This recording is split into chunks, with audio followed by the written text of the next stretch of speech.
This morning. Today is Thursday, May 21, 2026. So, ang kaorasan na to is nasa, ang oras na to ay nasa 11:24 in the morning. Ayan, galing akong public market sa San Nicolas. Bumili ako ng binudget ko 550. Bumili ako ng mga stocks at saka ulanin. Bumili ako ng daing bangus. Mamita ko kasi ningnag o ningala kaming paper nangnangan, so ininamon na ang daing, tapos talbos na ating ebon, buro, kamatis, and sibuyas, ang talong. Ito, ayoko kasi nga mga okra, so ayoko doon. Tsaka, ito, yarin na pong ginawa, yarin na po may gawa niya, tsaka may luto na itong talong, yan yung magluto kong daing.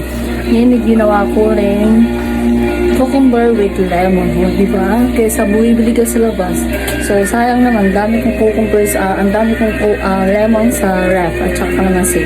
Bukas niyan, ginger, kalamansi, or lemon. So, ayan, nandito ako sa kusina. Habang nagluluto ako, multitasking tayo, naglilinis, at saka nagliligpit, maghugas pa ako ng plato niya. So, eto, mamipit pa kanya na yung manong ko. So, ayaw ko nakapag-walking. 1 week na ako yung makapag-walking. So, eto ang aking niluluto.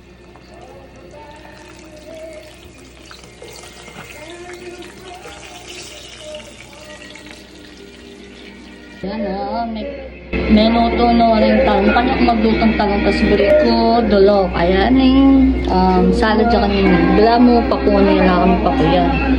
Yan, diba? Then, saging.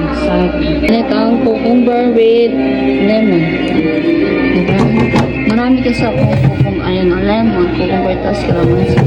Tapos, malastat ang pinggan.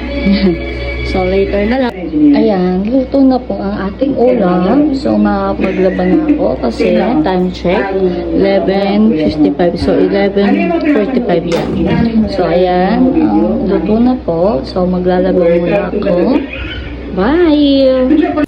Hello mga kamarites! Buhay living alone. For today's video nga ay maglalaba tayo dahil nga natambakan na tayo ng damit natin. At syempre, ayan, na-late na nga ako ng pagsasampay dito. Kaya tingnan nyo, napakainit na.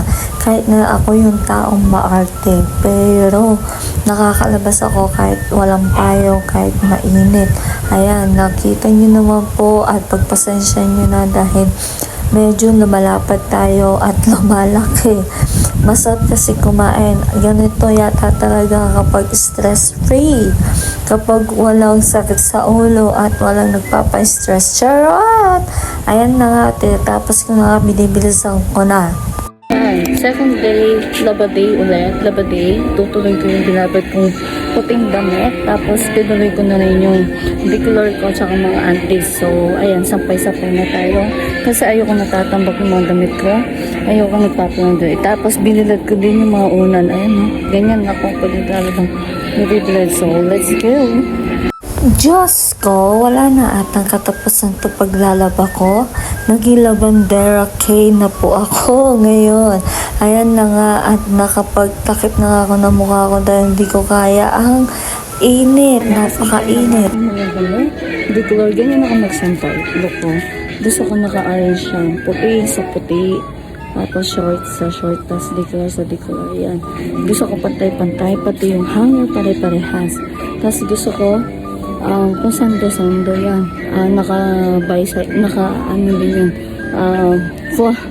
Kumbaga sa tiny height yan. Maarte kasi ako sa damit. Tapos paplansyahin ko pa niya. Bye! Habang naglalaba nga ako, gumagalaw ako dito sa bahay. Nakapagsaing na nga ako at nakapaglinis na rin. And syempre, patapos na tayo maglaba, kumot na lang and unleash. Syempre, multitasking tayo dito. Ganito na ang aking nakalakihan. Habang naglalaba, naglilinis, lalo na sa CR, ako ay nakakaselan sa CR po pagdating sa CR. Tapos na rin maglaba. 3 oras ako naglaba. Diyos mo yan. Ganyan ako maglaba. Ganyan na yung bra ko. Nakaganyan. Puti-puti. Tapos yan. Yung kumot ko. Yan. Yan na. Tapos na po maglaba. I'm so tired.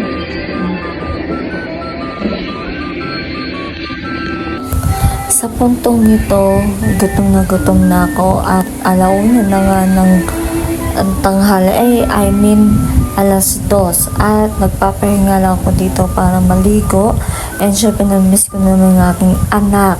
Syempre di mawawala yan sa at kapag ina ka, mamimiss mo at hindi mawawala na hindi mo siya mamiss.